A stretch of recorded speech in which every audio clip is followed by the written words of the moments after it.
All right. Buenas noches, good evening, guten Abend.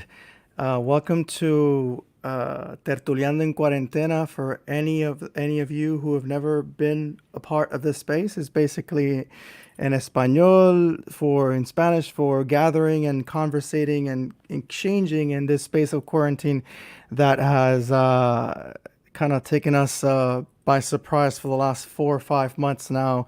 And so exchanging here for 5 months I've been doing now that I've realized with a plural array of different personalities and people from different perspectives. If any of you have come by, you notice that usually we're here talking in Spanish, but sometimes we can go back and forth. So actually tonight we have a guest coming straight from Illinois, from Chicago, and I'm very excited. I'm super excited with every one of the guests that joins us. And today is no exception to that. And I want to do a little intro um, without being too formal. I don't like too much the formalities in this space, and but I mean it's quite full circle here. I go back, say, back in the early 90s when I was just a kid in elementary school, and projecting myself with my biggest aspirations and dreams of one day being one of these kids that would hit the NBA floor. It never happened. Never happened with me. But, the guest I'm having here did fulfill that dream. And not only did it fulfill it, but he distinguished himself to such lengths, and he was a genius with the basketball, and he was a genius in and off the court, and we're going to be talking about all those things that make him a genius, because I think qualifying someone as a genius it also speaks about that person's ability to be connected, to have empathy, to have compassion, to have kindness. And man, two-time NBA champ, I believe three-time 3 point 3 point contest champ and title winner. I mean, legit. And so, without any further ado, let me bring on board, all the way from Chicago, Illinois, Craig Hodges. Let's see. Let me hit the magic button here. Peace, Voila! peace. What's up? What's up? What's up? What's up? Bienvenido, welcome, my friend. Thank you so much for being here, Yo, Craig. good, brothers. First of all, I want to thank God for getting an opportunity to come across the airways. They're sacred, and especially now, man, during this period of time, and especially when I get a chance to talk to one of my original brothers, man. It's always cool, brother. And Puerto Rico, me encanto. Gracias, hermano. And once I had the opportunity to talk to your son, and he confirmed this. I've had your book. I've had your book for quite a while, but I'm a bit of a procrastinator. But I've had your book for quite a while, but I decided it was about time to dust it off and start flipping through the pages. And once I started going through it, I basically concluded it in like about maybe a span of less than a week. And the reason I picked it up obviously to converse with you, have more perspective. But I felt it was a very relevant time for me to pick it up because of my own life, because everything that's going on. And I think any time is a relevant time to pick up a book about social justice, about a person who's pilgrimaging in that walk. And so, how I like to start things off here, I like to start things off with the current context, Craig. The current context in this setting of pandemia. How has this been for you in your particular walk? What were you doing in particularly back in February, maybe beginning of the year, and kind of to see how it kind of touched on your routine, the things that you're involved in, and Yeah. how have you navigated this situation? And also, I want to know maybe your observations of society in the midst of this. What things do you think this pandemic has brought to the surface in a very undeniable way? So, as a Yeah. personal question, what were you kind of like doing? What did it find you doing? To what? How has the navigation of this process been like for you? And your kind of like sociological observations as to what this thing has brought forth. On the first part of that, in early February, it was All Star Weekend, and prior to All Star Weekend, we had the Chicago Auto Show, and I was at the Chicago Auto Show as well as All Star Weekend. And during probably from the Saturday prior to All Star Weekend until probably the Tuesday after All Star Weekend, I was sick, man. I mean, all me and everybody that was around me during that period of time, we had some of the worst cold and flu symptoms we've ever had, and none of it had been told to us. However, when we were shooting my book is being done into a documentary and movie, and during All Star Weekend, we probably shot about 20 hours worth of film. And during that period of time, man, it was Dayquil and Nyquil just keeping me moving, man. And so it was, and none of us knew at that period of time that it was even in America. But one of the sound man that was on our crew, he was a Chinese brother from New York, and he came in and he was full mask up before we even were told to even put on a mask. And he was telling us how bad it was in China at that time, and that it was coming. And it was something that, we kind of shrugged it off, but a week later it became apparent that, it was something that needed to be dealt with in a holistic manner worldwide, and I think it's one of those things that as a civilization is something that none of us have ever seen. It's funny to hear the pundits talk about, yeah, we haven't seen anything like this in 100 years. You weren't here 100 years ago. so how can you even speak on it? Likewise, what it's done for me, that the whole quarantine environment has made me take more research, study more things, get more into what is really going on.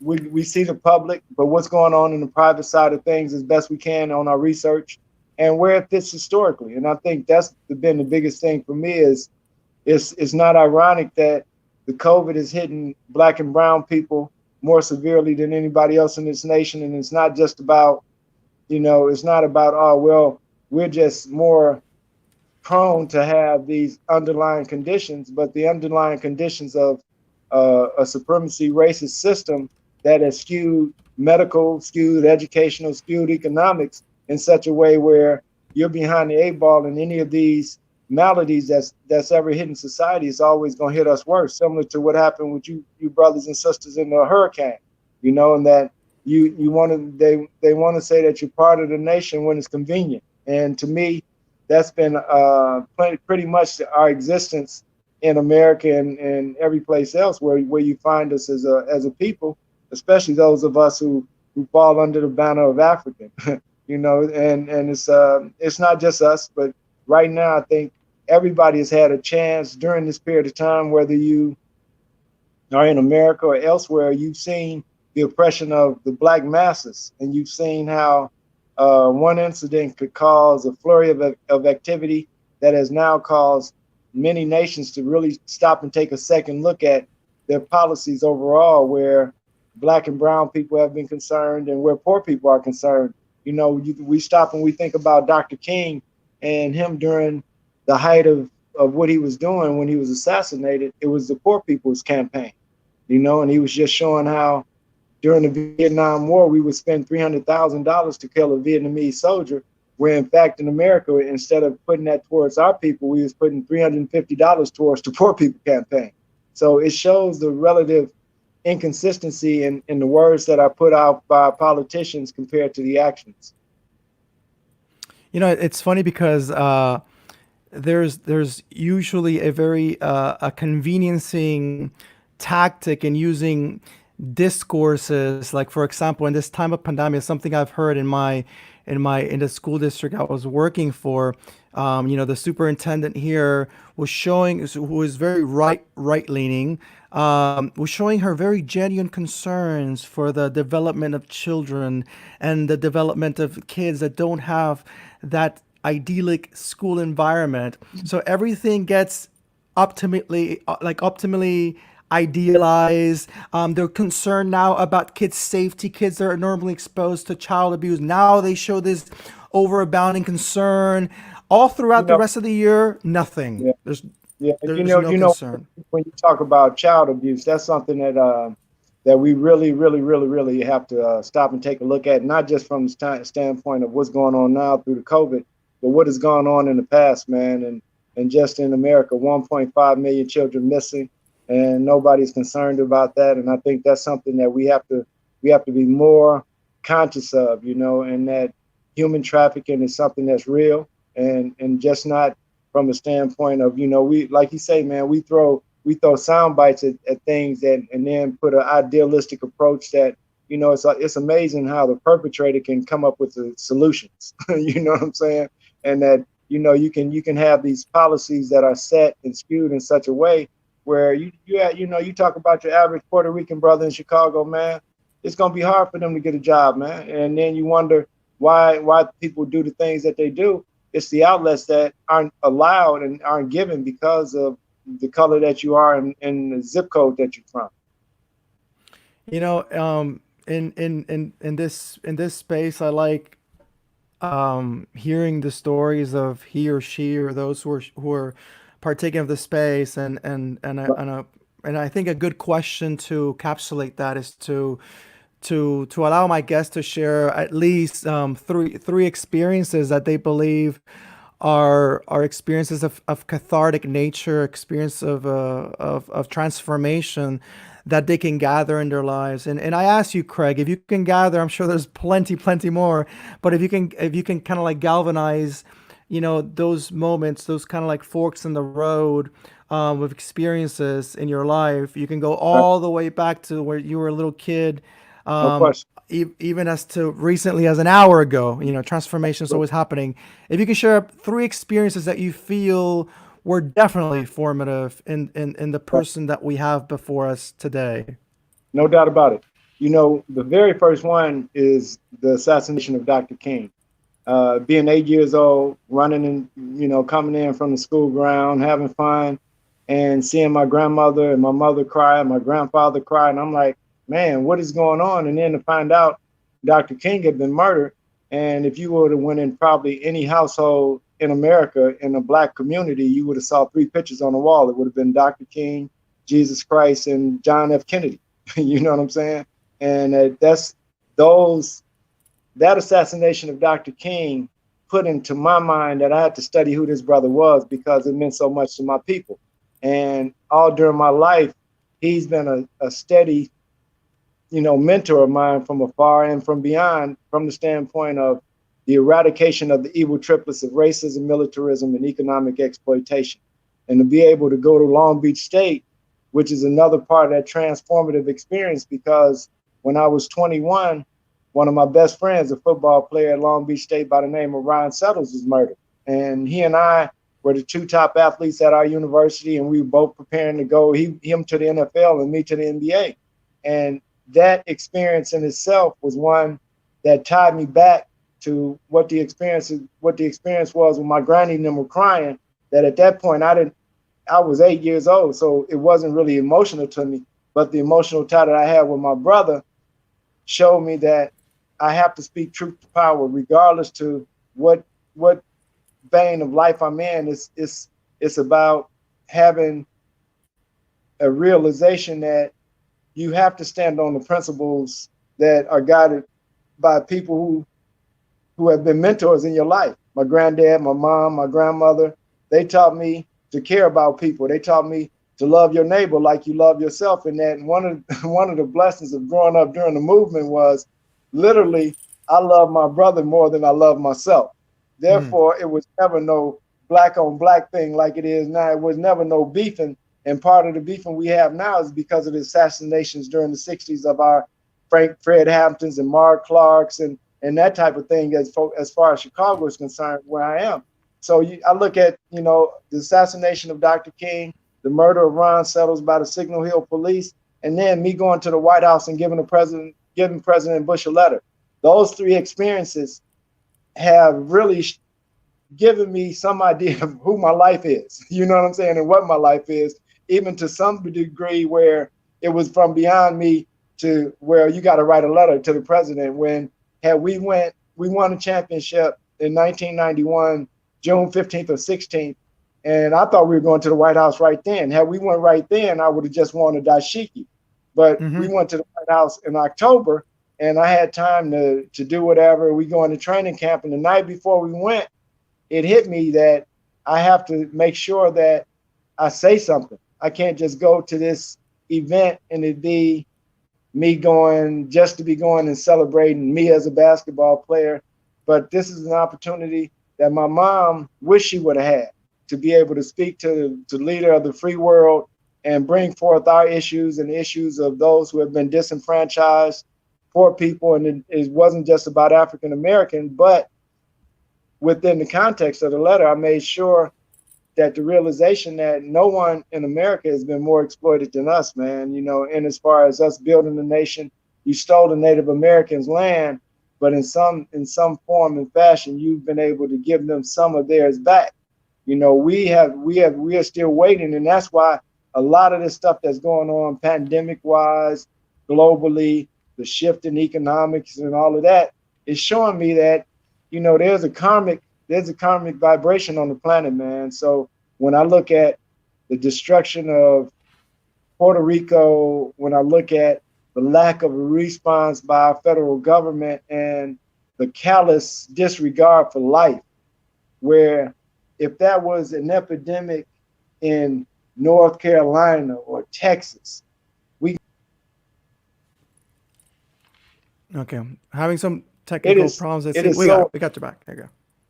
yeah, it is so apparent to me, man, when you look at what's going on, that it's so easy to see through it, man. You can see the whole, like I tell people all the time, I've been watching politics. I watched the Watergate trial with my granddad like it was a cartoon. You know what I'm saying? And it was interesting to me. So when I see this now, it is the first time in my history, I'm 60 years old, that I've seen white men draw such strong battle lines against one another. And so much of it is totally, it's white on white crime on the highest level. And but the real part that they're just glossing over and not really paying any attention to is us. That we built the foundation of the country. You looking at the ills of the nation, but you won't shovel down far enough to get to the root causes of why things are what they are and why the economic injustices are what they are. How many police officers are taught to study the history of policing in America and knows that it goes back to slave catching. So it's not of any coincidence to me as an African who is a student of American history that it's not surprising to me that it continues to be that way, because that's the DNA of it. The DNA of it is mass incarceration of Black and brown. So in America, you still have that system of physical enslavement, in prison quasi reform, when right now we in the midst of a system that is so unjust that it can't repair itself. It can't repair itself. There's no way, because those who are in power who think they have the solutions are part of the criminal problem. And I think that's the mythical illusion it tries to perpetuate, the All the idea time. that it can reform All the itself, and that's very problematic. You know, when right now when right now the contending presidential upcoming race is between these two incompetent figures. Like and you know, I'm neither Democrat nor Republican. I just see the opportunistic realms. Of course, there's one who's less worse than the time. other, no doubt. There's You one who's less know, worse than the other. you know what's so cold, brother? Let me show you how. Let me show you how wild this thing is. Kanye West running for president, man. Yeah. Okay, okay, okay. And now I'm saying that's crazy, but that ain't no crazier than Donald Trump winning. Yeah. So Yeah. to Yeah. me, when you stop and you look at this whole thing, it's wild to me. Like with you, I ain't Democrat nor Republicans, because I look at the foundational root of all of y'all. That I look at those who control the vote. So we talking about our vote matter. Okay, I get it. I get it. Our people died for that, but I wonder, and my question becomes: did we die to vote, or did we Mm. die for equality, Mm-hmm. justice, liberty. That's what, you know what I'm saying? But out of our vote, what do we get? We get education. And we get education within a system where now they're telling my young brothers and sisters, get on the police force because you can change the system from within. Please give me Yeah. a chance. Give me a breather, because changing the system from within is what the whole thing has been about. They tell me integration was the solution, right? But prior to integration, my grandfather told me every Sunday afternoon on a Saturday in the summers, you had 50,000 black people watching the Negro Baseball League. You follow me? And you had black bus companies. You had Black Wall Street. So that was, you follow me? So we want to talk this integration thing. And then I tell people, integration, you just want to pick what you call integration and what you want it to be. Was integrating, was my great grandmother integrating when she put your baby on her breast to feed? Was that integration? Yeah. How much more integrated can you get when my grandmother is feeding your baby? Come on. And that's the part that these terms that are so floated. Like, for instance, what is the original term for the island of Puerto Rico? Say again, sorry? What is the original name of the island of Puerto Rico? Uh-oh, we went off. Maybe you can, there you go. Borinquen. Boriquen. Boriquen is the native indigenous name for Puerto Rico. Boriquen. Boy, you feel me, man?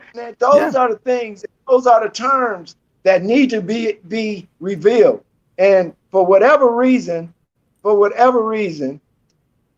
I don't know what's going on. It's okay. For whatever reason, it's like we want to play games with this thing, man, when people's lives can be changed. And so much of it is, to me, is that if you give that history that you just spoke about to children across the board, the level of respect is going to be higher, as opposed to fostering this exceptionalist lie that I'm better than you because I was able to conquer you through a gun. And that's why now all of this politics job, the only way you're able to maintain your status quo is through military might and fear tactics. So you take away jobs, you take away this, you take away that, and then for us as a family in America, you kill George Floyd and all the brotherhoods. Then you have Sister Breonna Taylor sitting in the crib. You kill us sitting in the crib, and then you say, what's wrong with the black family? What's wrong with the family? You murder the women that bring the babies. You kill the brothers who are supposed to maintain the family, or you incarcerate them. Let me do that to your population. And I'm saying let me do it because you have been allowed to do that, untouched. We can't take you to court. You have taught us through your educational system to pursue civil rights, knowing that civil rights fall under your dictates, so that now nobody outside of America can see the struggles of us. So when Dennis Rodman went to North Korea, I was one of the first people he wanted to go with him. And I wanted to go for one reason. And that reason was to ask Kim Jong-un, does he know the plight of my people? And will you allow me to interview you and take this back to the West? And I ain't talking about what I'm talking about, the politics of you and Trump, later for that. I'm talking about where the politics of America and the world have affected me and mine and my children. And no one wants to talk about that. Look at this, brother. When we look at how much they're pushing sport and play, that should tell us something. That should tell us something. You're not telling us to be critical thinkers. In fact, when George Floyd got murdered and the brothers started to say, you know what, we're not going to play no basketball. That's critical thinking. Yeah. That's critical thinking. But you say, no, don't do that. Come on, we're going to give you an even larger platform. All right. Now you go down in the bubble to Disney World, a fantasy land of one of the most. Go into the history of Disney. Look into the history of Disney, people who are watching, and study what Disney has promoted, what Disney has pushed, how Disney has been one of the most evil companies on the face of the earth. But anyway, we're in Disney, we're in a bubble, and we're playing. When you turn that garbage on that is supposed to be the National Basketball Association, and you're watching practice games. Practice games on a video console. So now, what are you promoting? You know, we're not going to be able to get fans in the stands anymore, but we're going to be able to promote every video game comes out is going to be bigger and stronger because they're playing video games in real time now. Yeah. It's so frivolous when you stop and you think of the true reality of what is going on and what are the value of things compared to lives. So we rather football, basketball, baseball, college football. We need these. We need these. Why? Why do we need them? We need it so that people won't stop and think critically about. Well, it is entertainment. Oh man, and it is entertainment. It's mass entertainment, and it's mass. See, it's promoting a culture and a content that is not natural for the majority of brown or black people. Because so you stop and you look at it. Yeah, soccer's cool, but how many brothers from Puerto Rico are going to be able to play professional soccer? Yeah. Know what I'm saying? Yeah, there's a disparity. So when we look at the minute numbers, but you promote these numbers as something that is capable for you to get to, and then we let us not just stop at our sport, but then we go to our entertainment, to where now all of the models are fostering, I got to have a Bentley and 15 gold and things that are, to my youngins, they saying, how do I get that? Well, let me go on the corner and get it that way because that's the quick. Yeah. When we're saying and we're promoting, the more work you put in, the more value you will have in your own life to be able to go out and be an entrepreneur and market the value of you as a human being and be able to parse that the way you want to, as opposed to somebody dictating your life energy, where it's going to go and what you got to do with it in order to be able to get paid. It's ridiculous, man. You know, Craig, like, I think about, for example, in Puerto Rico, and I've gotten a lot of heat for that. Like, for example, I've gotten a lot of heat in my life through, you know, I was born in a Christian household, quite fundamentalist, and then, you know, throughout my years, I've problematized that. I now consider myself kind of agnostic atheist, and there's been a lot of problematization for that. So I remember when I first started questioning the religious element, like that, how religion has been used, to the utilization of religion as a way to indoctrinate. But I have to tell you, one of the things that have caused me most heat, for example, on social media, has been when I have been critical of boxing. And boxing in Puerto Rico is a national sport. And this is not I don't mean to overly reduce things. Things are complex. But the industry of boxing, it is one of the most inhumane, like as to talk about how the athletes that partake of the sport are just completely disposable. Like, once they fulfill their duty, and this is kind of representative of many sports. You know, once you're up at the peak, man, we're with you all the way through, man. We are tied, bonded with you, welded with you. But once you represent no gain to us, F you, you are no longer, like, you I'll discard you. And also, I when I problematize what I saw as senseless violence. Senseless violence, because yes, there's an art and there's the practice and there's a lot that goes into it. But the industry is the industry of what I was quite critical of. And that cost me a lot of flack. But as I look at one of the sports that I've idolized so much, the basketball and the NBA, I have been very critical of it. And now, for example, we talk about, like, you gave such a perfect exegesis, let's put it that way, of what we have now. Like, I mean, I think even the whole bubble that can be emblemized as a like it's a bubble. And all of it is semantics, just to get it. It paints a picture. You feel me? It's painting a picture. Yeah. Epcot Center, the bubble. You know what I'm saying? It's and I think about, like, for example, how in the U.S. there is a tendency of creating propaganda through illusion of mobilization. For example, you know, painting Black Lives Matter in an avenue, man. That's great. That's phenomenal. That's amazing. It is. But it does not stop there. It's almost like saying, like the white man says, hey, look what we did for you. You know what we did for you. And as I look, the NBA court with the message of Black Lives Matter, man, it is moving. It is very moving. But if there is even the slightest hint to suggest that that is enough, oh man, we have so much more to go. And with that, I want to ask you, your career goes back a bit ago. So there Right. are contrasting elements as to what the NBA was then, what the And, NBA is now. And right. you start your career in the early 80s. This is a very different time No as to question. how basketball is now. Like the grandeur, and basketball is even more international now, which is a No great question. thing, but it Yeah. comes with its curses as well. Um, Right. what was your experience in being, and I want to say this, a Hmm. conscientious person, because your Right. family was full of these topics, of these constant Yeah. conversations. As Right. you go into the NBA, and I mean, of course, you make it, you're there.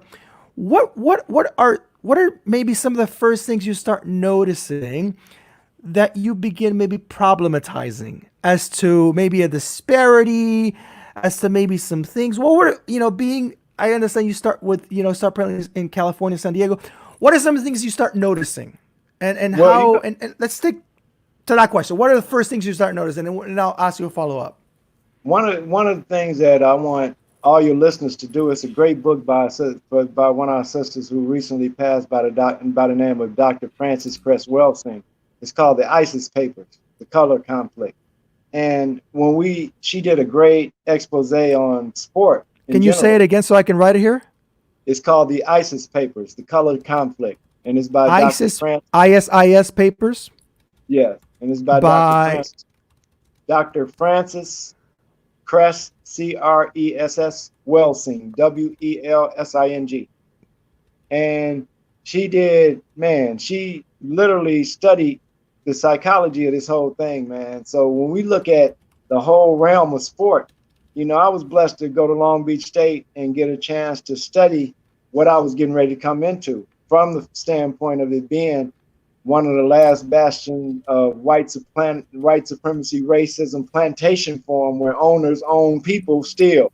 You know what I'm saying? So when you stop and you look at basketball and sport, all of them basically are gladiator events. You know what I'm saying? So we have to, I love boxing. My son loves boxing, but once again, it's been controlled by a certain element. At one Mhm. long time mafioso on. So there's a lot of things that have went on with it. Like everything else, there's a crooked side of it, man. And that athletics has been a almost a quick rich scheme that people don't see how many miles I ran to be able to put up them jumpers. They just see you putting up jumpers and saying, man, I want to do that, I can do that. And then it's being promoted that, yeah, you're capable of being LeBron. You're capable, you the whole when you stop and you look at 1982 when I was drafted, 78, 79, Magic Johnson and Larry Bird came into the league. All right. Prior to that, the NBA was on a downward spiral because many people considered it was too black, and brothers was wearing chains and they were doing their thing, and it wasn't marketable to a white audience who could buy premium seats and boxes and all that way they were going. So when Magic and Bird competed in the NCAA finals, and then they somehow just get drafted to the two most storied teams in the league, it Mm. presented owners, it presented marketing, it presented an opportunity for the league. So during that period of time, if you watch from the early 70s when players were changing their names from Lou Alcindor to Kareem Abdul-Jabbar and a level of consciousness, it went a drought. A drought happened until basically myself and Mahmoud Abdul Rauf took personal stances where from what we had studied, and we decided to say something within this desert of nobody saying nothing about anything. So there's a historical, you can look at the historical context of it and see that, players decided that I'm not going to say anything because it's not going to be advantageous, not to only me, but to the league. And the league always has a thing that these are our players. We're our players. And like you say, one of the things I learned early was Bill Walton was my mentor when I got to the Clippers as a rookie. And Bill studies. So he knew what I studied, and we would have, political conversations. He said, yeah, man, you're gonna be the player rep. And I didn't know nothing about the union or anything, but he told me at that time, he said, always remember that being a player, you're a player, and management is management. Even if you become a coach, make sure you side with the players because it's a player's game. Mm-hmm. And that's the part that I was so disappointed in the brothers going down there to play when they could we could play another time, man. We need time to mourn. We've been taking these hits and not getting a chance to mourn about it when if this is happening on the other side of the board, it's a national story, man. It's a national tragedy. Do you recall, going into the specifics as you're transitioning from college basketball, which is a big thing. I mean, when I think about my college experience is, you go to university. I mean, that's the main thing. But in the US, like collegiate sports, there's so much money in it. It is so insane, and also that plays into also people who have no other way of paying their university costs. Having a scholarship through sports is a way in, but the bizarre cost of education here. I was in Germany as a foreigner doing part of my master's, doing tuition free. Wow. I come back with that story. People grow perplexed, and I think, well, this is kind of how it should be. Is how it is over there. It should be. Oh yeah. And why? And then you say, okay, we are the exception. Why is it what it is? Always. Why is it that people go bankrupt because of student loans? You know what I'm saying? Yeah, gross. It's so upside down, man. It's so upside down. So, and that's why I say, man, the COVID is something. It's something different, brother. It's something different to it, and it's a different nature to what's going on the planet. Everybody can feel it. Everybody can feel it. We can be the most powerful person on earth. President Trump, the Pope, the Queen, they feeling this heat. They're feeling it. And nobody can tell me any different because like right now, when we had these conversations, I know that it's the same feeling in my body and my skin that I felt when we were getting ready to win a championship. So I know it's something that's coming that is a lot larger than a basketball championship, but it's a championship for people who have not had any wins. You know what I'm saying? People don't know, like to say, man, I'm number one, and to know why you're number one. So I'm telling a lot of people who are mine, I'm telling them that we're getting ready to receive a blessing that we don't deserve because we didn't go through the slave holes. We didn't go through the whippings. We didn't go through the chain. We didn't go through the iron neck pieces. We didn't go through all of that.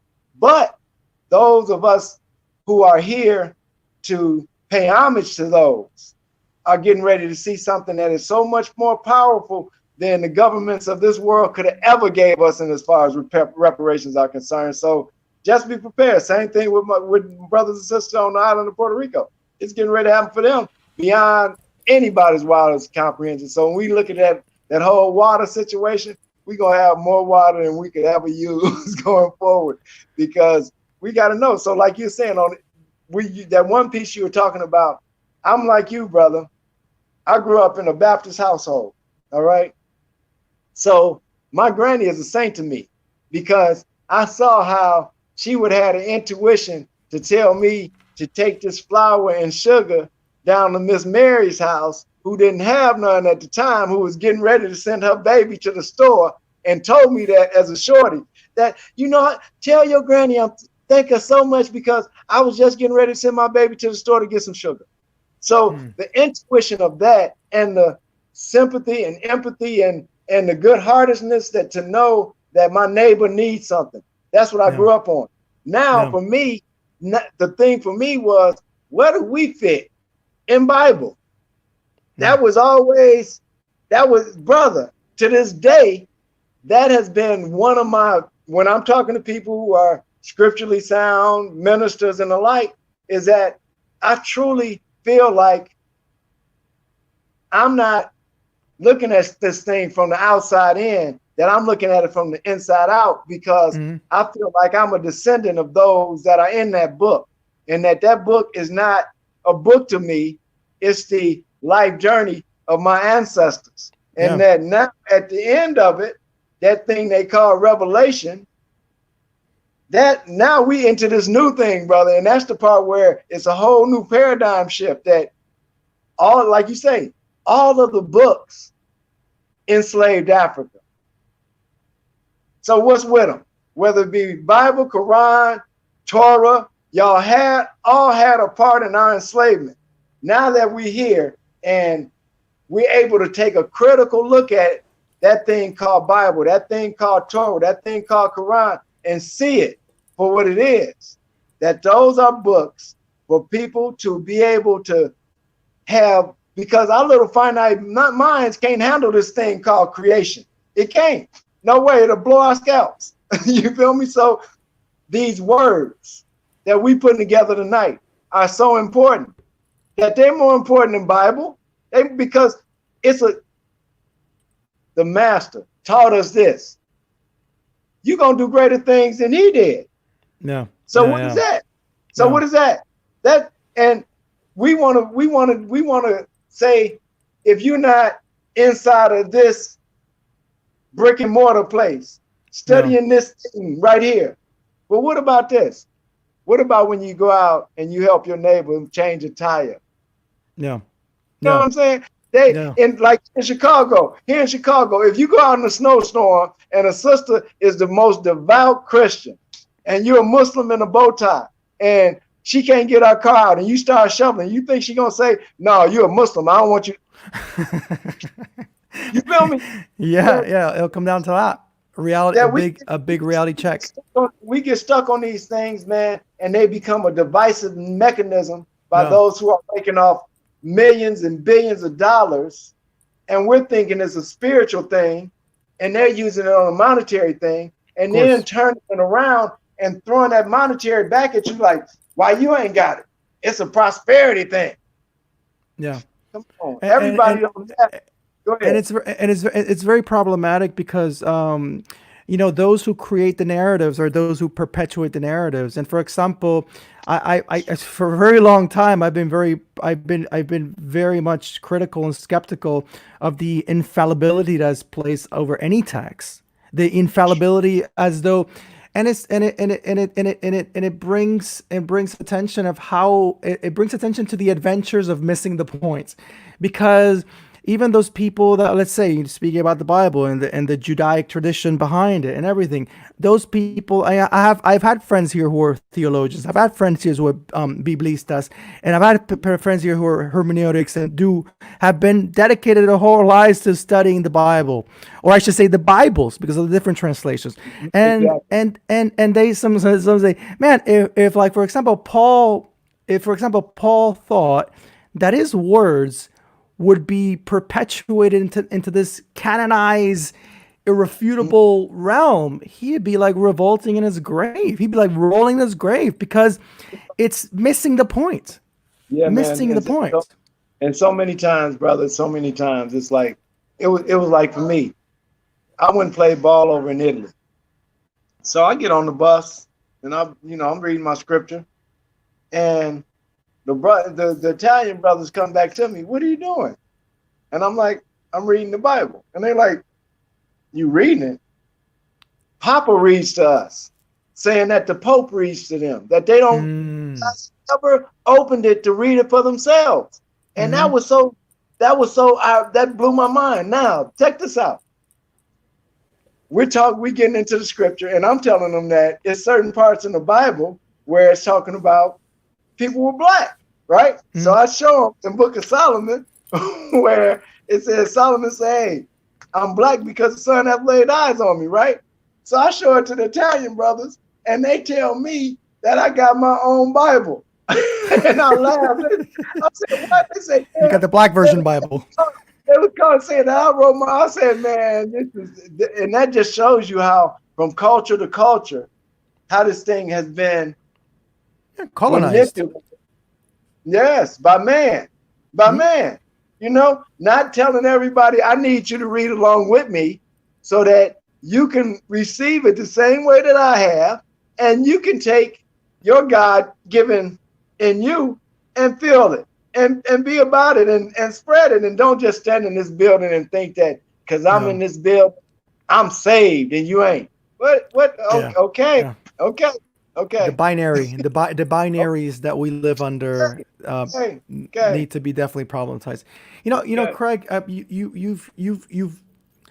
you've had a life that with the talent that you've developed and worked hard on, it opened up doors for you. But at the same time, those doors that were opened up for you were suddenly shut on your face, shut in your Right, face.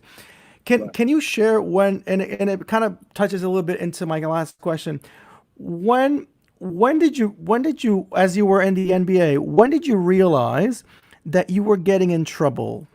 Like when did you realize that opening your mouth, figuratively, literally, was starting to get you into trouble? Is there a specific instance, maybe dating back early in your career, that you Right, realized that it was going to be costly? Not to even suggest it would lead right, to what it led to, but where you right, right. realized, like, where you maybe started contemplating, oh shit, man, like I gotta watch, like You you know, you maybe know, more conscientious of what you said. you know, so crazy about that is that when I was in Milwaukee, we had like a 3 day break, and Minister Farrakhan came to town, and I invited all the brothers from the team because the minister's family almost. That's you know what I'm saying. And I'm a sympathizer, and so it was one of the things where the minister came to town. I asked the brothers to come check it out. Nobody went but me. All right. A week later, I was traded from Milwaukee to the Phoenix Suns, and I went to just got my house, and this is the first house I ever bought, and the whole thing. I went to the general manager. There's no chance of me being traded. This is like a month early. Oh no, you're not you, Hodge. Okay, cool. Hmm. So we had the circuit, and we had the circus in our arena, and get to the house. 10 o'clock news comes on.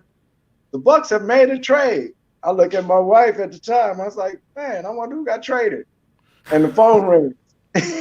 So at that point, so I get to Phoenix, and I get a call from the beat writer who was the beat writer for the Bucks at the time, and he tells me, yeah, Craig, many people saying that the reason that you were traded because you're a Farrakhan supporter, and I'm like, and that I gave a Mm. donation. All right, The now. nation of Islam, right? Right, right. So, and then I gave a donation when the minister came to town. But the craziest part of all of this thing, man, is that when normally you walk up to give a donation, I gave my donation in a private reception. Mm-hmm. How would a beat writer know about me giving a donation? Which The was, walls have eyes. man. And so at that point in time, it was like eye opening to me, but it wasn't frightening about my career because to me, I was always taught this, man, stand on what you bring to the game. You know what I'm saying? I knew the history of Jim Browns. I knew the history of Kirk Flood. I knew the history of Muhammad Ali. I knew the history of Jack Johnson, knew the history of Paul Robeson and the blacklisting and all of that. But I think when you're in the midst of being young, and I wasn't brash with my thing, it was just a matter of when I got knowledge, I was excited about it. So if you my teammate and you white and we sitting on the bus and You you want to ask me share what I'm it? reading, I'm gonna tell you what I'm reading and give you more other than what you're gonna see in the book. So Yeah. it's always been a fun approach to life, man, is to research and find out new things and share them. And then, like for me, I wore dashiki every playoff game, every playoff series the year we won our first championship. So athletes are ritualistic. I don't say superstitious. I say ritualistic. We have Mm-hmm. rituals to get ready. Claro. And so when I started wearing dashikis and we won, everybody at Hodge, you got another dashiki? You wearing your dashiki tomorrow? You got one? Man, I got enough of these for 365 days, brother. So don't worry about that. So it became a thing where the white coaches, Hodge, you got another one in for tomorrow? Yeah, man, we good. And it became a thing that was part of what we had leading into the game. You know what I'm saying? So when we went to the White House and I put on a white one, my travel party, that was no thing to them. But now it became a thing because we were on the international stage. Yeah. Yeah. I go after that year, I'm number 8 on the team in points scored, minutes played. We won our first championship. I won my second 3-point title. Going into the next season, I'm the last player on the team in minutes played. I win another 3-point title. I'm an unrestricted free agent with 10 years of service. So my next contract should be anywhere in excess of $6.5 million. Okay. I can't get an agent to represent me, which was at that point in time, I said, uh-oh. I said, this is going to be interesting. So I called my union. The head of the union at that time was a brother by the name of Charles Grantham. Charlie tells me, say, yeah, Hodge, we have to find you're an agent. Listen to this, people. We have to find you an agent that a team owes a favor so they'll know that you're not a bad guy. I say, wow. Charlie, what did I do, man? What did I do? What did I do? Honestly, when you say bad, hey, man, I won another 3-point title. I'm a world champion. Triangle that Phil Jackson, I've had it for 4 years under Tex Winter. Tex Winter gave it to Phil. Don't nobody know it better than me on the planet Earth. What did I do that was wrong other than me going to the White House and giving the president a letter? That's the only thing that y'all can tell me or you can frame as bad within a 10-year career. I was never fined. I was never late for no bus, no plane. You feel me? I never got a technical foul in a 10-year career. So where Wow. I was player rep for all 4 teams that I played for.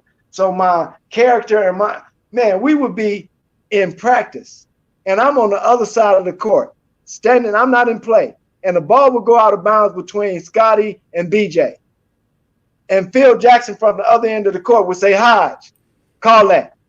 And they knew that I'm going to be honest about it. Yeah. So when I look at this whole spectrum of how they wanted to frame Craig Hodges, and for instance, All-Star Weekend in my hometown this year, man, I didn't get tickets.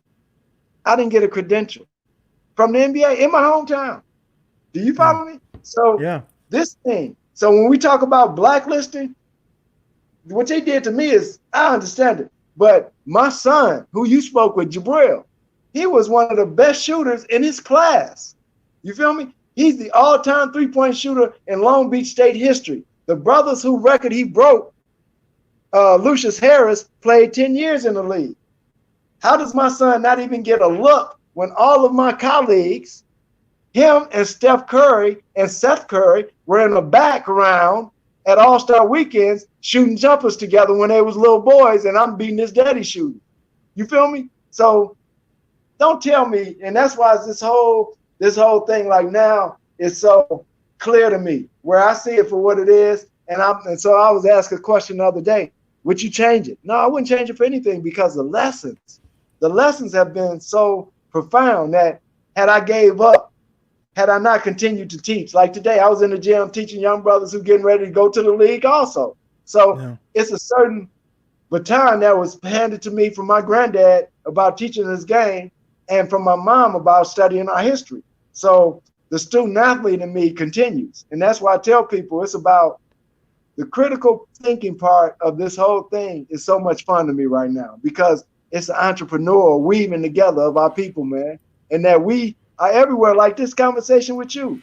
Now I know I can get with you and go to Boricua and have a great time, as opposed to just going as a tourist. I know some brothers that now I can come, I can go, and I can take my basketball, and I can teach some coaches how to teach the young folks that want to play that instead of maybe box. You know what I'm saying?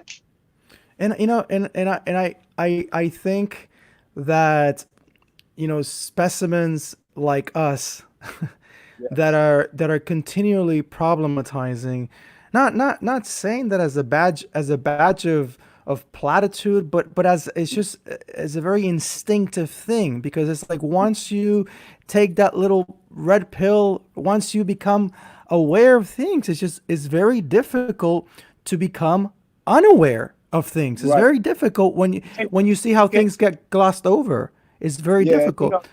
Dick Gregory, Lord rest his soul, great mentor of mine, man. And he said he called it putting you got the magic glasses, and Hmm. that you got the magic glasses, but you can't give them to nobody else.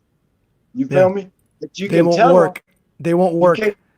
And now then, once they see something, they put them on. They be like, ah, all man, this time. I see what you was on. I'm like, dude, all you do is grab them glasses, and when and what he told me was, he's like, the glasses are you taking the time to stop and think about your future in a critical way. That is not about you, but it's about your grandchildren. And how do you want them to see a world that you had a chance to do something about? Are they gonna say, "Man, granddaddy, what was you on, man?" Or are they gonna say, "Man, he gave me an avenue that I could see some light in, as opposed to I got to go back into this old paradigm that I don't fit in." And that's what this whole COVID thing is showing us, that how many people you're not going to be able to go back and work where you used to. Now I'm challenging you to take wherever you work and turn it into your own business. How can you how can you consult in that banking industry? How can you consult in that restaurant industry? How can you take what you learned at the restaurant and make it into health food? How can you know what I'm saying? That it's ways, and I think that's the beautiful part of what's happening now, man, is more people are seeing their own creative and imaginative spirit come into play, where it wasn't even in play before because everything was in a box and you had to be here at 7:30. You got off at 4:30. You cooked dinner. You went to sleep, and you repeated the same popular routine, as opposed to thinking on a national level. Craig, I'm curious to, because as I read your book and you go into some specifics and some stories, like for example, I don't know if it was in the wake of the Rodney King incident, but we're talking about early '90s. Right. You guys are in the platform for the first championship against LA, and Yes. you problematize Jordan and Magic Johnson. And I read that story. I didn't know about it. I read that story, and I could understand you entirely, because I could also see other people looking on it and saying, that's just deranged. That's just You know what I'm outworldly. saying? But I could Yeah. see and I could understand the quote unquote ambitiousness. But I don't even refer to it as ambitious. I refer to it as just speaking out truth and just being like, wow, what a great opportunity we have of bringing attention to this. How You know, amazing would it be? and you know the cold part about it. Can you talk a little bit about that experience and about Right. your thinking process and what was the context and the setting of that for people Right. watching? Right. And so if you ever get a chance to watch the finals, they'll have pool of reporters come in, and reporters come in or whatever, and you sitting there and you sit there and you wait your turn or whatever. And during a switch off, I had a chance to Magic was coming out of the locker room and we were leaving the court and they were coming on the court. And I was like, yeah, brother, we need to boycott this first game. And he looked at me, man, that's too extreme. Okay. So go downstairs and holler at MJ. And he was like, man, Hodge, no, man. And I'm like, yeah, I just asked Magic. He said the same thing. Now, for me, the precedent was set in 1963 during All-Star Weekend with Jerry West and Elgin Baylor, who were the top two stars in the league at that time. And they understood the impact that if they didn't play at All-Star Weekend, then the owners would have to work with them in forming a union. So the union that we have is coming out of boycott situation. Hmm. Now, they didn't even have to boycott the game. They just had to threaten to. And that's what I tell my people on so many levels, that if we threaten things, things will move possibly. But we have never even, so if the brothers say we're not going down to Orlando, or you can see how they were getting kind of antsy about, oh man, are we gonna have enough people to play, or are we gonna have to go get some substitute players? So for me, it was, if we make this move during, see, because the only leverage we have as a players union is All-Star Weekend and the playoffs, because that's when monies are being generated. Mm-hmm. They lock us out. They lock us out preseason during the first part of the season, because they know if we lock them out and we don't have a deal done, we can still recoup what we lost at All-Star Weekend in the playoffs. And that's been their mantra. So for me, I was saying, hey, man, at the height of this, it's going to be 1 billion people getting ready to watch. If we don't go out there for this first game, they're going to come down here and ask us what we want. And we want some black ownership. We want some ownership. We want some black coaches. We want some general managers. We want some executive suite people. We want the same thing that y'all got. We want, because it should be reflective of the league. And if the league is 85%, then you don't want, and see, and that's what, and this is what's so wild, man. When you look at the way the league is, okay, you have allowed players basically to go and play wherever they want to now, but don't ask for ownership. You follow me? So we allow you to move and do all of these different things, and we're gonna Black Lives Matter the court. We're gonna let you wear slogans on the back of your shirt, but stop and say we're not gonna play anymore until we start to get some ownership in this thing. So now through ownership, you can make some changes. Yes. All right. Through general managership, you're gonna be able to hire a couple people who won't be seen. But through ownership, you can say, you know what? I'm gonna hire this black bus company to transport teams. I'm gonna have this black bank do my bankroll and my payroll for the season. So there's ways that this thing can flip over in a heartbeat if we use the energy that we have as a people. And now it's even to the point where it ain't just black and brown people, man. It's a lot of white people who are conscious about the struggles of our ancestors, and they feel empathy, and they know that it's the right thing to do. Where their parents were capitalists, and they were on that rugged capitalist thing that you get yours just like I got mine, and it ain't about your color. Don't use the race card. You're using that as a crutch. Come on, man. Come on. In these last, let's say, more or less 30 minutes, I want to touch on a few topics. Definitely want to touch on The Last Dance. Right. I want to touch also, but before we get to that, I want to get your feelings on, I don't know if you gotten the chance to meet and talk with him or anything, to talk about Colin Kaepernick, and what Colin Kaepernick has gone through, and just to get your feel like when Colin Kaepernick hit the spotlight with what he was doing, in taking a knee and bringing attention to racial injustice. Did you did you have someone tell you about it suddenly, knowing your background, or did you find out on your own? How did you come to, awareness to that, and what were your feelings about it? What did that bring forth in you, and speak a little bit about that? Yeah, but once again, it brought back the realization that the problems exist, and there are those who are athletes who are conscious.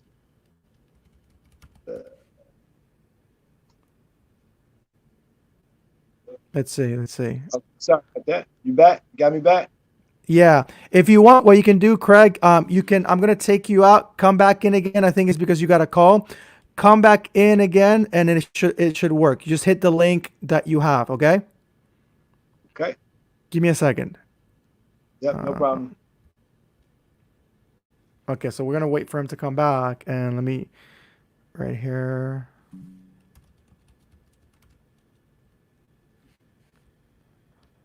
Okay.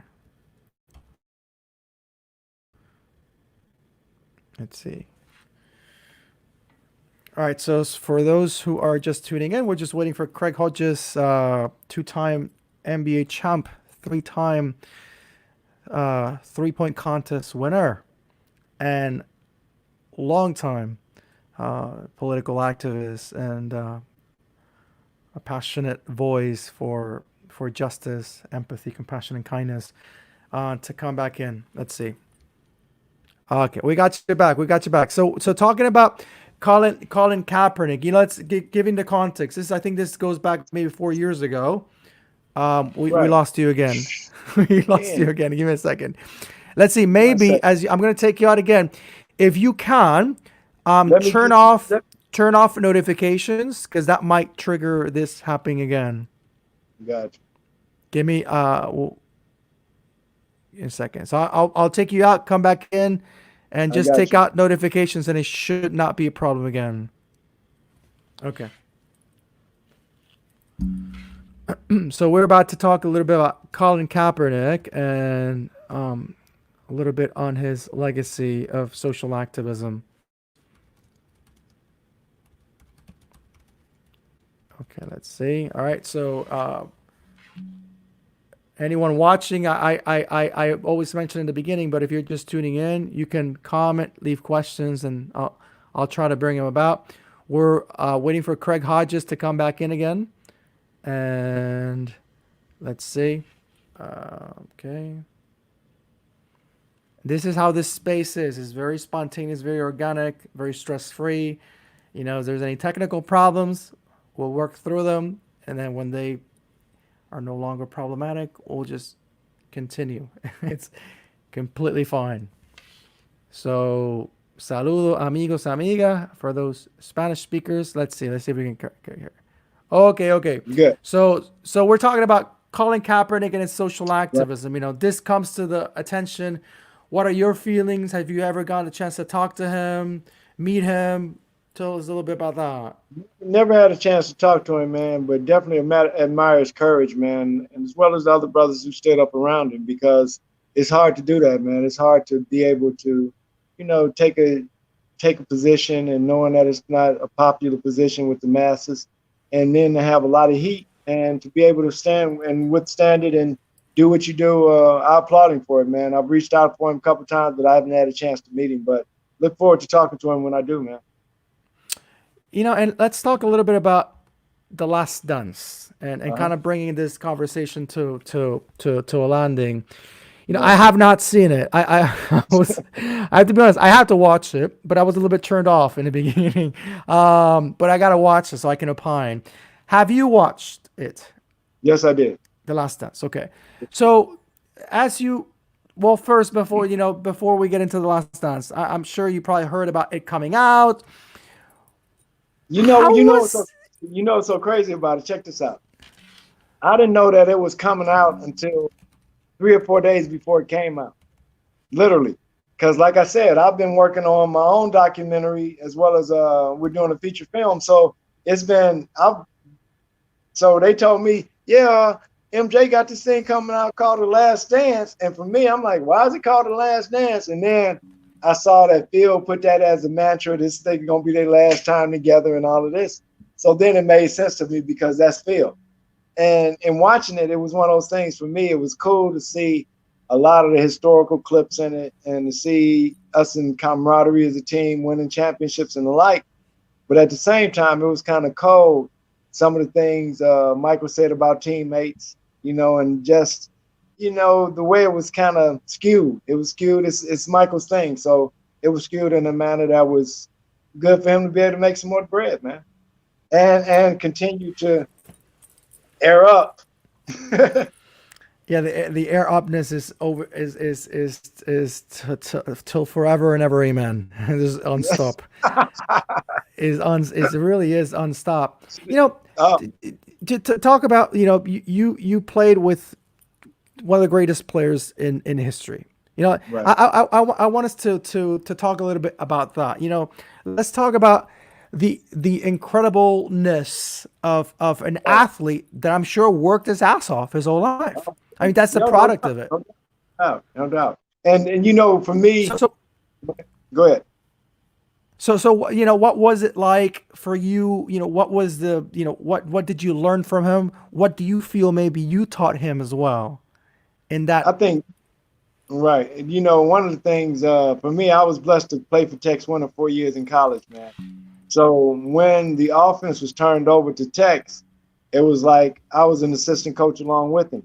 As far as getting players to understand how the system ran, where you could be, if we're on the sideline talking about it, I'm telling you different places where you can be to be effective and that and the like. So it was a great situation for me because I understand the system and I understood where I could get off in the system and where I could help my teammates and to be able to explain that. So I know it was areas of the game where in that part I definitely helped not only MJ but the rest of the squad in as far as the nuances of the triangle. And at the same time, I played against him probably in practice 80% of the time because I was playing two guard against him. And to be able to guard him day in, day out, and to know to some degree that maybe the way I did, way that I played against him or something, it made him work, and he made me work. So I think that's the beautiful part of having that professional in front of your name. It's a reason that you have it. And, Michael is a driven athlete, but at the same time, everybody on that squad was driven, So it's one of those things where I love Kobe Bryant. We talked about it when I was a shooting coach for the Lakers, and he would say that, Hodge, my responsibility is to get everybody to their level of greatness. And that Powell's level ain't mine and Lamar's ain't Powell's. But if I can get them feeling that they're at their level of greatness, nobody's going to beat us. And I think that's something that he was able to do more so than MJ. And a lot of people ask me that I coached Kobe and I played with MJ. What was the nuances? And that was one of the things that I saw is that Kobe truly wanted to see his teammates get better. He would have some battles with some players who would come in and not be around so long that it was some kind of headbutting. But for the most part, what I saw was a brother that was trying to get players to the next level, where a lot of times MJ, the jabs were such where you were trying to almost highlight yourself more than your teammates. And, we played into it to the point where, you think about it. Scotty could have shot more. He could have been, we could have froze him out if we wanted to, but that wasn't the character of players that he had around him that, we bought into making Be Like Mike a campaign. We gave you opportunities that, helped your career and helped your mantra and your stature as a player. Even to our own, what you call Michael and the Jordanaires, So we played that role because the media put that role out there. But come in our locker room, you'd have seen who ran it, and that was Bill Cartwright. I'm curious to know. Maybe we can talk a little bit about the contrast of Kobe and Jordan. Both just undoubtedly tremendous athletes. But I looked a little bit into Kobe's history. He lived internationally. He played. He grew up. I don't know. I think it was in Italy. He was Yeah, well spoken. I think he spoke Spanish, Italian. yeah, And there was something about as I saw in interviews of Kobe, and he also gave a numerous amount of Spanish interviews. Even there was something about him that wasn't just the tip. He wasn't the jock. He right. wasn't Yeah. that Nope. Yeah, yeah, man. self-assumed person. There was culture Yeah, behind man. him. Well What read, man. what And can you, that yeah, was what can you speak about the time you spent with Kobe yeah. and just about that, and then I want to talk a little bit about Jordan, not to make a competition who's better, who's worse, but just Not at all. contrasts. Yeah, man. And for me, man, for me, it was a blessing, brother, to be able to share space and time with both the brothers, man, on a lot of levels, whether it be traveling with MJ and seeing the entourage and making jokes to him about him being the real president and stuff like that, or being with Kobe where he calling me to make sure I'm in the gym with him at 7:30 in the morning. And then we're talking politics and economics in the afternoon. So it was one of those things, man. It was a joy to be around them both, man. But for Kobe, it was a thing where, I learned a lot in as far as, you know, how he was thinking and as far as, his vision for what he saw after basketball and how he utilized basketball for what it could be in his life. And he was able to see it for what it was. And, it was different than him. It's different than MJ when you look at just the way that Kobe continued to do things in movies and take his career in that light, and it's cool, man. It was cool to watch, man. And like I said, I'm blessed to have had a chance to be around both the brothers, and hopefully it was something that they got off of me also.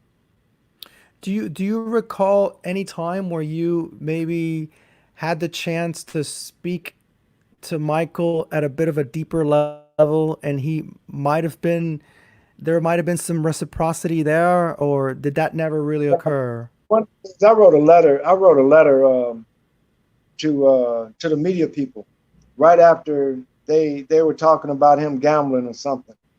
And when I wrote it, before I gave it to them, I gave it to him because I didn't want it to be a thing where they thought I was speaking on his behalf through my letter. So I said, yo, brother, check this out. Gave it to him after practice one day, and he took it home with him. And he came back the next day and he said, yeah, man, I appreciate that. Me and Juanita put that up on our mirror. So he didn't want me to give it out. But it was enough to him that he put it somewhere that to let me know that it meant something to him. So, stuff like that, man, that the brother understands, man. It's just a matter of, we are in this paradigm that we are. And so a lot of the conversations when we were sitting, they would get deep. He would go back and play cards. You know what I'm saying? That it was going to be scary. It wasn't scary to me because I realize it for what it is, man. And that when you are a walking market, that some things are not marketable and palatable to those who consume you. I realize that. So the consumption of historical facts pertaining to African people in America, not going to touch it because once again, that's too hot. That's not something that's going to be consumed by white America, and it's not going to be palatable to those who control. So it's a lot of instances, man, when I look back and say, I can see why certain athletes didn't say anything because one of the things, like in the forward of my book, Dave Zirin is a good friend of mine now. And he said he wanted to talk to me because he would go around the league and ask people why they weren't speaking up. And it always came back to, we don't want to be like Craig Hodges. And I'm like, wow, that's crazy that people know the history of what happened in as far as me going to the White House, not having a chance and being, man, nobody shot the basketball better than me. We can talk all we want to, but just putting the ball in the basket from distances and getting them opportunities, so it was what it was. And for me, I realized that, and I love where I'm at, man, because I was blessed to, once again, be blessed in the civil rights movement, knowing that civil rights was just to teach me about human rights. Mm-hmm. And that was just a pedestal that my mom, that was a plateau that they were on because that's all that they could get to. We can get to the human rights thing. And now when we talk human rights, now we're talking about a level playing field like the president talking about, where now we can sit across the table as men and speak to the issues of what our ancestors did to one another or didn't do. And if the playing field is set where it should be, you should have enough courage to be able to sit through the heat, as opposed to trying to muzzle somebody, trying to take away your wealth, trying to take away your ability to earn a living. How?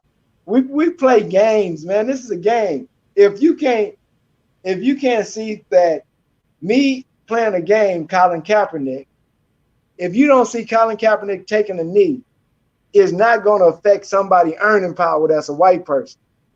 He can't be racist. But you, on the other hand, can tell him he can't play no more and he can't get a contract. That means you can control things. That means you are in a powerful seat. You're in the seat to be able to say he's not going to be able to feed his family this year, so he better go get another job. We're not going to hire him. For me, it was incredible. I done won 3 3-point championships. I know the triangle better than anybody at the time, and no other team in the league wants to pick my brain about how to beat them. That's how heavy it is. That's how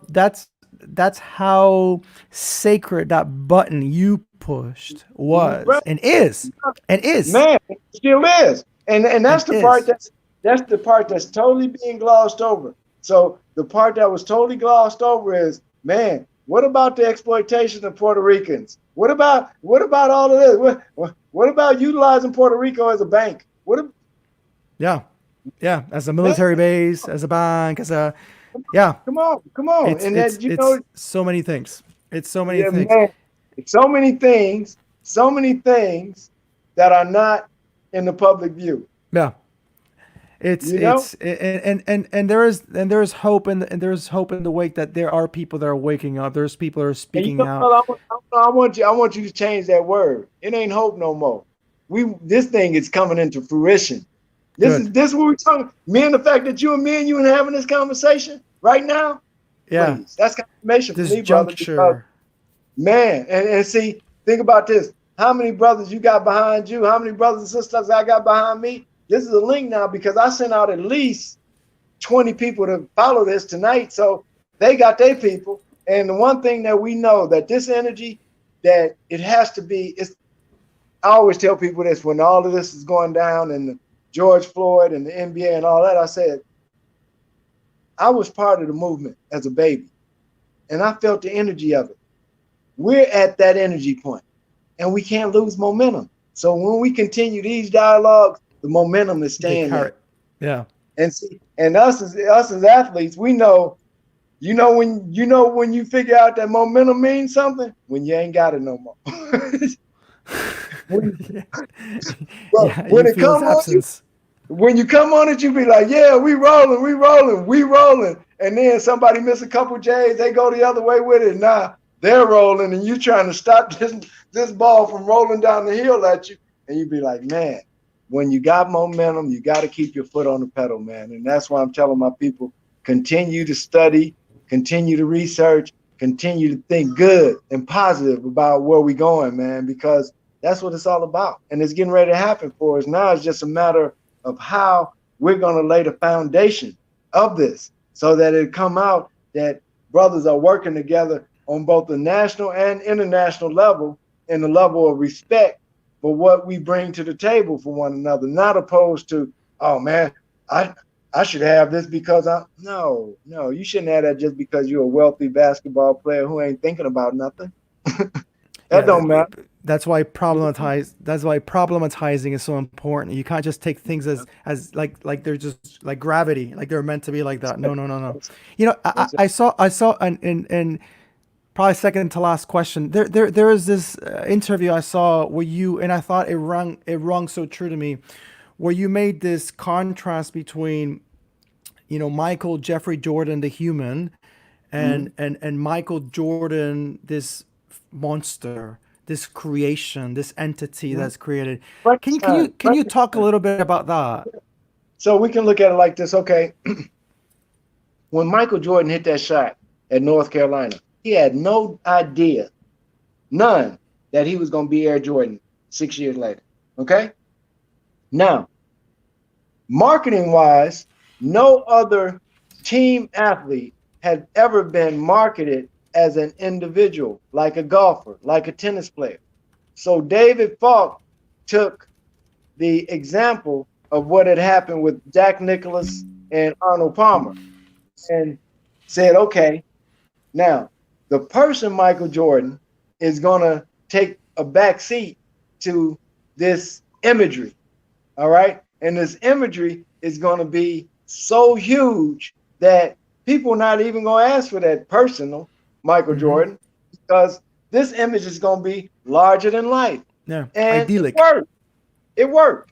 And you can look at all the players that follow are following that same image and pattern as best they can. Tiger, they were able to do it with Tiger to the maximum. You know what I'm saying? And so now it's just a thing where you look at it, and when you get a chance to check out Last Dance, David Falk tells you, we thought about this. We thought about doing this, and that, hey man, everything begins with a thought. So I tell my children, if we can think about something and you can believe it and you can achieve it, just It hey, could happen. put the work in, put the research in, and don't let anybody really know, because when you let somebody know what it is that you getting ready to do, it's going to be Mm. so many naysayers that are going to tell you you too little to play, Hodge. Is somebody better than you, Hodge? Oh, you need to get a little bit stronger, Hodge. You too skinny. And my mindset was, my granddaddy told me I was going to be a pro when I was 6 years old. So I'm going to be a pro. and nobody can tell me any different. I'm gonna stay on my work habits. I'm gonna stay on my drill work. I'm gonna stay on my work habits. I'm gonna listen to the coach. I'm gonna play hard, and I'm gonna do my best to keep myself out of trouble. You feel me? Because so many of us who are young athletes and entertainers eliminate ourselves from so many situations, whether it be academically or whether it be just doing some stupid job on the corner. And that's where we get caught up. And now we in a whirlwind. Me and my son was talking to some detectives the other day about doing some programs to stop the recidivism rate and letting them know that, hey man, y'all talking about that, but when you take a young 18-year-old and he goes in for the first time, when he comes out, he just got his graduate. He graduated from the school of criminality. Now, when he goes back the second time, he's going back for his master's degree. You feel me? And how to be a criminal. They're not teaching you nothing else. We're not teaching you. So my thing to them was, I'm putting together a handbook so when brothers can start to study while you're in there. You got 6 months to get out. Get on something. So when you get out of here, you're thinking about something on a critical basis, that you're not going back into that same old mindset, same old mind frame, same place, same corners. Man, we just got to expand the horizon for our young people to get a chance to experience things that they haven't seen before that can be positive, man. I guarantee you they will cling to that positive like any other people.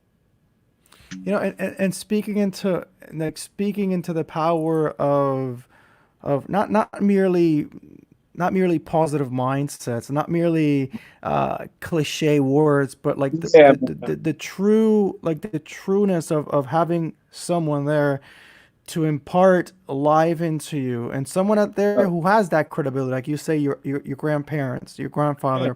When you found yourself that no more MBA, this is done, and you go to Europe, what are your, how are you handling these transitions?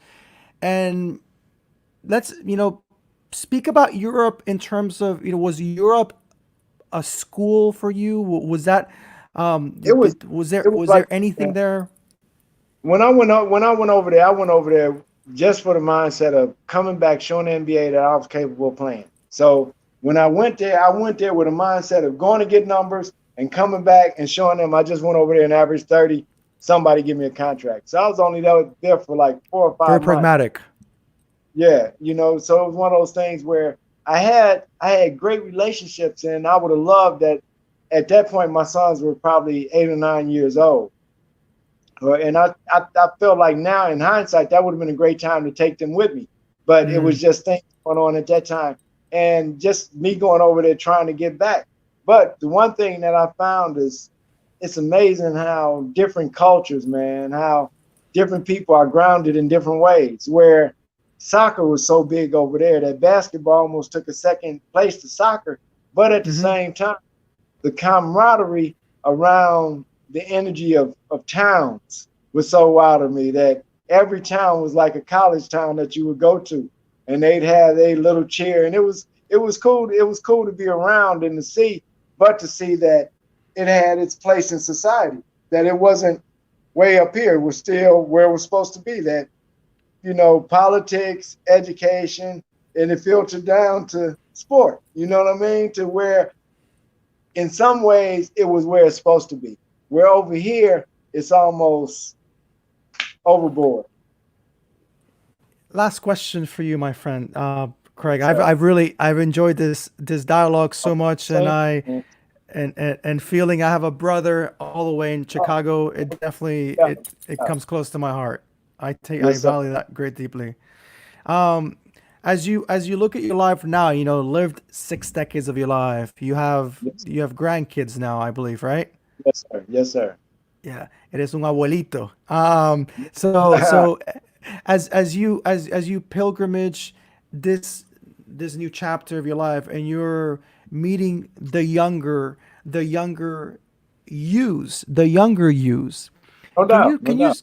can you speak into, as you meet younger players rising up that are like younger versions of you, not because they don't have their own voice, but like, but that Right. you see yourself in them a little bit.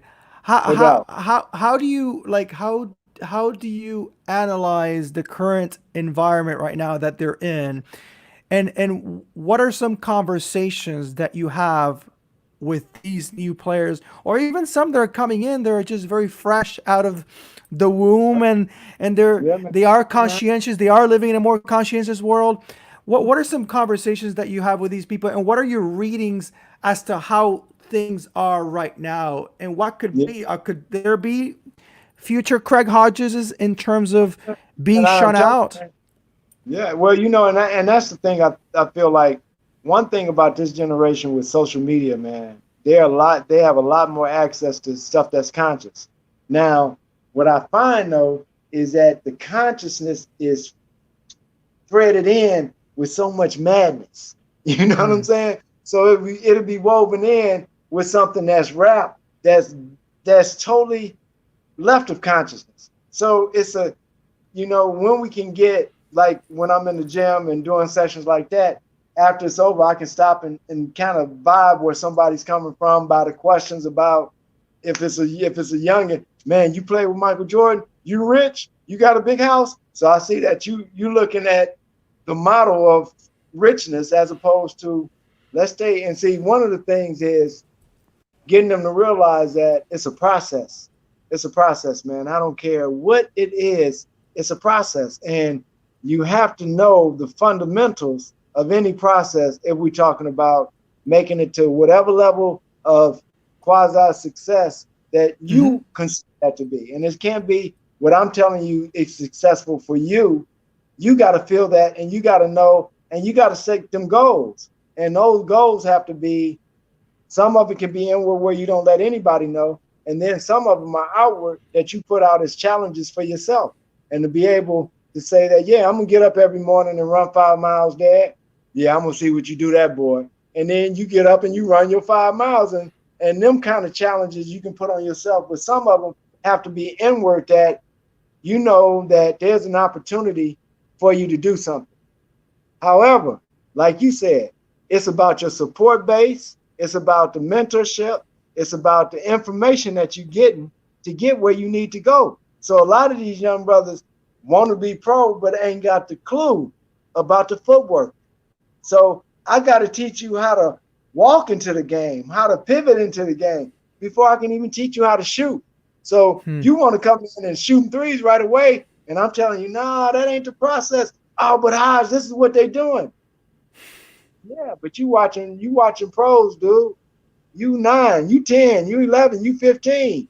Let's go through the process. Then when I show you the process, you can say, this is where I am within the process. And this is where I need to go. And those are the types of things that me and my sons are doing in the gym with young brothers and sisters who want to pursue basketball. But I'm telling them the pursuit of this sport is a pursuit of sport, and it can be a livelihood, but don't let it use you.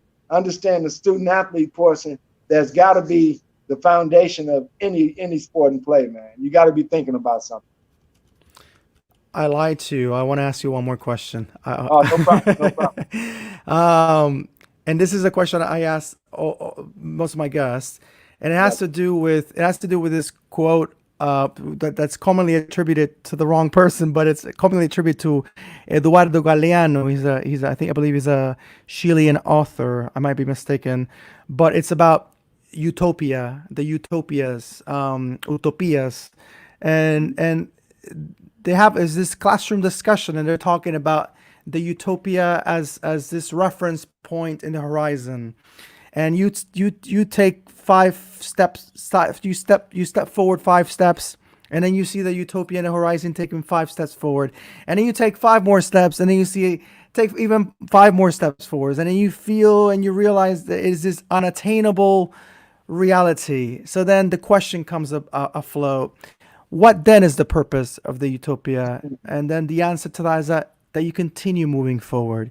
You continue moving forward. So I asked you, Craig, what are your utopias? What are those reference points that you see in the horizon that keep you moving forward? And one, as like that are motivating you, but also two that speak into your imaginarium, the imaginary space that you see, that you want society to be lived at Yeah. in reality. So what are those utopias that keep you moving, and the utopia that you imagine in the Mhm. world as Like a you better spoke to place? something. You spoke about grandchildren, my sons, and my grandbabies, man. To know that that's what that's what pushes you as far as knowing that at 60, I got a lot more to do. And as far as building that that word utopia can be what we build it to be. That whatever that is on the horizon that we visualize it being, whether it be a nice little crib, whether it be a nice lake we getting ready to swim in, whatever that is, that we have the power to create that. And that for me is the biggest part of it, is knowing that as a 6 year old, I was going to be a professional athlete. I thought I was going to be a baseball player, but wound up being a basketball player. But the lessons were taught to me at a young age, and that utopia was the sport. And to me, you reach that, and then it's like, man, it's something else. You know what I'm saying? And I think those utopias are goals, man. The goals that we set, that we put in front of us, that hopefully our children and grandchildren can see that we're striving to do something that is beyond us, and it's not necessarily that we're going to get there, but for sure we are making that pavement better for our children when we go after it. That's no doubt about it. Craig, muchas gracias. Thank you so much. I've really Oh, enjoyed this. appreciate you, man. Let me shout out to my young baby boy Noah. What's going on, baby boy? Peace. Thank you to everyone watching, anyone who passed by. I call these talks sometimes drive-through talks because people sometimes they drive through and they pass by, and that's all good too. That's all good as well. And I'm flirting in my head with ideas of other talks, maybe having a little panel discussion. So I shall No be in doubt. touch with you, my friend. Keep Don't it go posted. anywhere. Appreciate you, man. Don't go anywhere. I'll dismiss. I like closing in these words of this Puerto Rican astrologer who actually has a Netflix documentary called Mucho Mucho Amor, and he always used to close these segments by saying, "Que tenga mucha paz y mucho amor." So people, much peace, much love. Until next time, be safe. Peace, Ciao. peace.